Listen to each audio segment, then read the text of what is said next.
a very different Liverpool team this weekend than we did in the week? Probably. But let me think about it. Yes, there will be a few changes, probably. How pleased are you to get the likes of Alan Malone back? Oh, I'm happy about each player which is back in training. Adam is training. What's today? Friday. Wednesday? No, Thursday. Right. Yesterday was the first session. Look good, but of course we need to see how he reacts on the intensity of the training. Yesterday it was quite intense for him, I think. Yeah, but all good. Having him back is cool.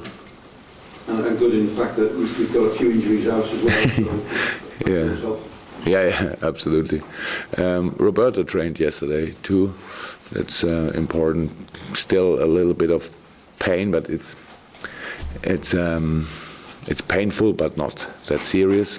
In the moment when you can deal with the pain and everything is fine. He's quite a tough guy, and so he came through the session yesterday. Again, I have to see how he reacts.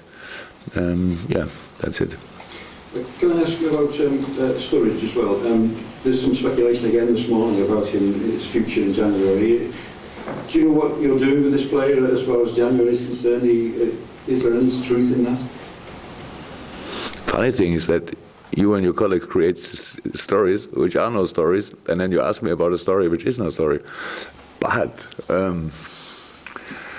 what can I say about this? There's absolutely no idea or no thought to sell any player of the first team squad, actually.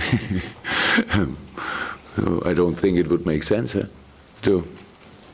So unfortunately, Daniel is not in training until now. That's the thing I'm more concerned about, if you want, than about any rumors, transfer rumors. But I'm prepared for January. Yeah. So for all the things you could ask in January, so will be funny, sure. Your next 3 games, all against teams in the bottom half of the table before you get to the derby and City on New Year's Eve. How big a chance have you got now to build a bit of momentum? Until now, everything is okay, but of course the problem is not where the teams, Bournemouth, West Ham, Middlesbrough, which position I have in the table, but I saw a lot of Premier League games meanwhile, and yeah, I think no doubt Bournemouth is doing really well. Well, unlucky again last week. Maybe should have got penalty. Could have had a result for sure. They did well against strong side. Everybody know.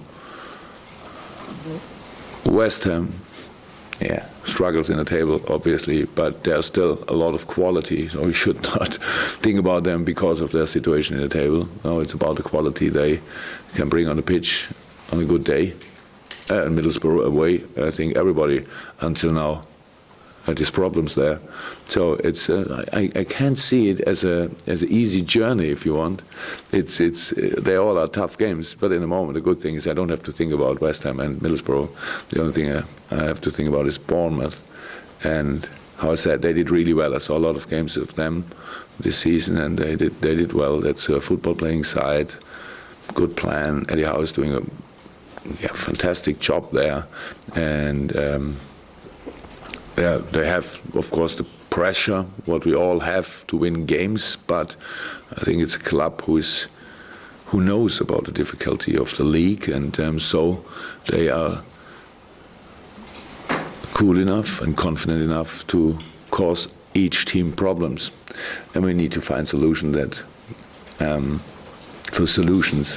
for these problems, I would say, and that's what we try to do since Tuesday. Huge amount of debate this week about young Ben and the impact that he had on the game in midweek. He's not on his own, is he? Because there's a whole cluster of youngsters coming up through the ranks. Are you getting to the stage now maybe where you can start to rethink your policy for the next couple of windows? Because these kids could save you a fortune, couldn't they? We don't have to change anything because we never forgot them. That's quite simple. They are involved in all our plans, not only the 3 lads now. I don't know exactly when you stop being a young player, but in my opinion, 22, 23, still a young player, 12, 13 years to go in the career. So we have a lot of these boys in the club, that's right. It's up to us, what I said a lot of times. We need to give them, to create a situation where they can come through, where they are ready in the moment when we use them. Well, and there will be a few ups and downs, for sure, but as long as you are in the right circumstances, in the right club, I would say, then everything will be good at the end. And we have no doubt about the potential of these boys with a little bit of luck, a lot of training, a lot of education and attitude. Yeah. You can get a decent player, I would say. And that's what we are all working on. You take my point, it could avoid you having to go out and spend big money bringing other players in if you've got homegrown players in your academy. Yeah, but probably will happen both. So that we have to buy players and that we bring hopefully some players through. That's how it is. I cannot say now. Okay, the team 2000 and let me say 20, LFC 2020 is only homegrown players. Would be nice, but would be not too nice for the players from the actual squad, which are then still in a good age. So that will and need to be a mixture of all of that. But the first thing, and that's very important, I have no problem to talk about actually, but they have time, but they need the time too. And so it's our job to give them the time they need. When we saw your reaction when they scored against Leeds, do you get more satisfaction, more enjoyment working with the younger players and seeing them come through than you do with the senior players? No. As long as a player wants to develop, I don't care a second about his age. So that's not. They're all younger than me. So from my point of view, they're all young lads, and some of them very young, and some of them in the best age, and some of them already in the age where you really can use your experience. So we have a young squad. In general, we have a really young squad, and so everything is good. And no, I enjoy a lot working with these guys, but there's absolutely I don't compare how old you are, how much I enjoy it. So it's all good. But when you look at it, they're teenagers, aren't they? They've got their whole life, their career in front of them compared to the regular first-team players. The problem with there's only one, what I said, there's only one problem. If you start really early, you have more time and you have to have a career, but we start already. Most of these players nobody spoke about when they were really young, and so because it doesn't help. So that's how it is. But I think in this moment we are absolutely 100% right club for really young boys to develop, to improve, and to get the best player they can get. So that's the thing. But there's a long way to go, and that's all. And they have to make their experiences, the better ones, the not so nice ones. They have to make it. That's how it is. And as long as we can help, we will do it. But at the end, they have to perform on the pitch. We only can give advice. And when we think they are ready, then we do it. But then still, they have to deliver. That's how it is. And if they deliver, all fine. If not, then we are responsible for it. Jurgen, the unbeaten run continues. I think it's 15 games now, and in terms of defensively, just one goal conceded in the last 4. What do you put that improvement down to? Different things. I didn't. How many goals did we concede until now? 14 in the league. 5 of them in the first 2 games. Since then, 10. I never was worried about the defense, performance, strength, skills.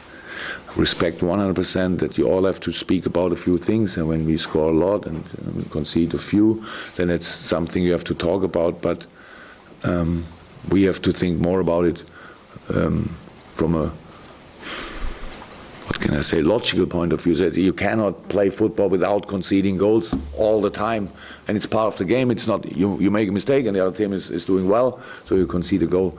But of course, working longer together helps a lot. But I know that, I'm not sure that's in England or here, but you like to put it on one player. Because of him, we didn't concede goals, or because of him. Unfortunately, it would be fantastic if it would work like this, because then you always bring this player all the time and you never will concede a goal anymore. But it's a team game, and it's teamwork, and it's defending together, and it's having together the luck in the right situation. And sometimes you are unlucky. You have absolutely, like Chelsea was when Hendo scored, was not to defend, I would say, and that's all. You only need to fix. It's not easy to create chances against you, and when they create chances, then you need very often, after they outplayed you, whatever, but didn't happen too often, then you need individual quality. Centre half, goalkeeper, whatever. That's another point, of course. But until then, you have to defend together, close the spaces together, make it as hard as possible for them to come through. Eddie Howe's been part of a real success story at Bournemouth. I think when he took over for the second time, they were in the lower part of League One. Tranmere were top of League One at the time, see where they are now. And they play fabulous football.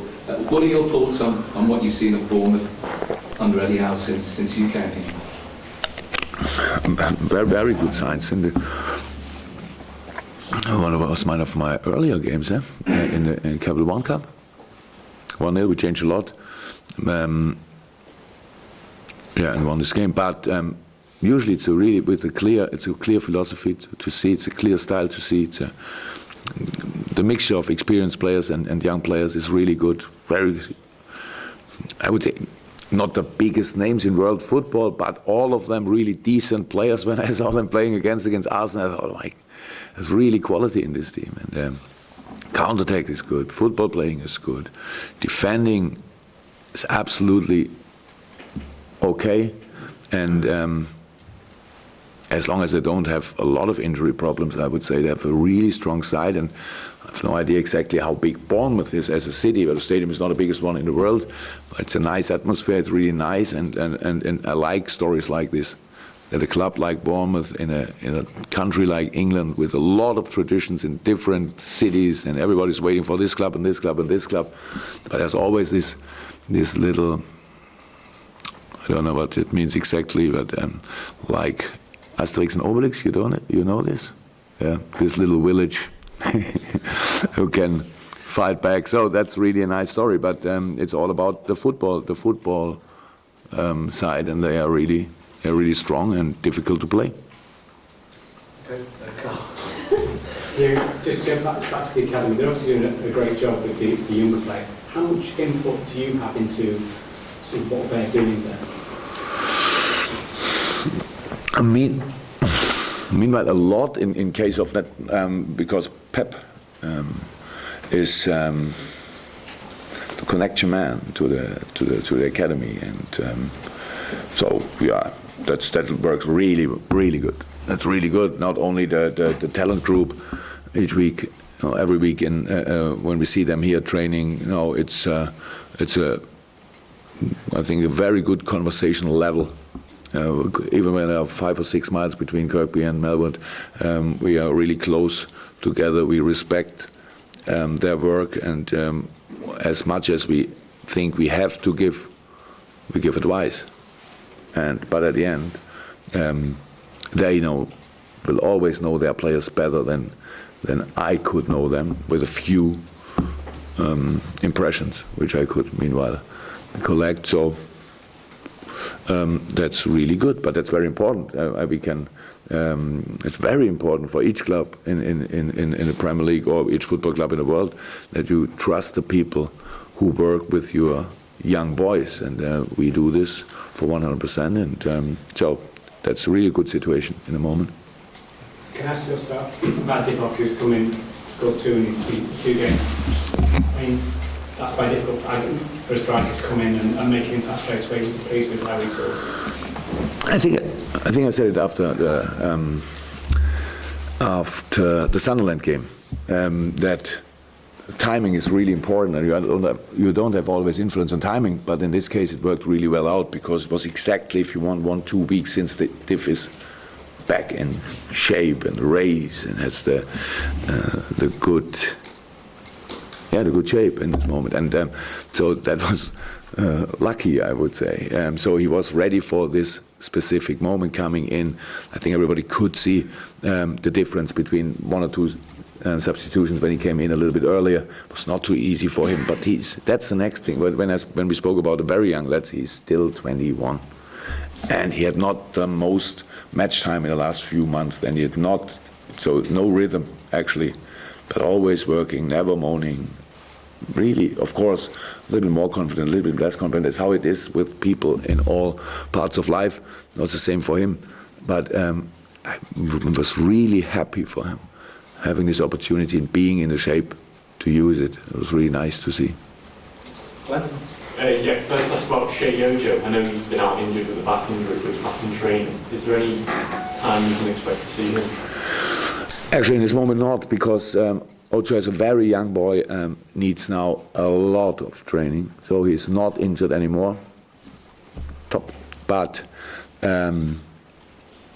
yeah, he needs training, match time as much as possible. So we thought it makes absolutely sense that he's now for the next few weeks, for sure, with the second team in training and in the games, because yeah, everything what we could do would be too early, and so he can now get kind of a rhythm, coming back in shape, and then we would see how it is. But in this moment he's not injured, anymore, but of course not match fit in the moment, so now collecting minutes with our U23.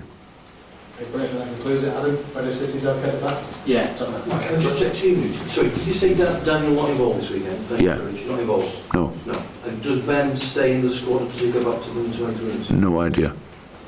Thanks, guys. Thank you.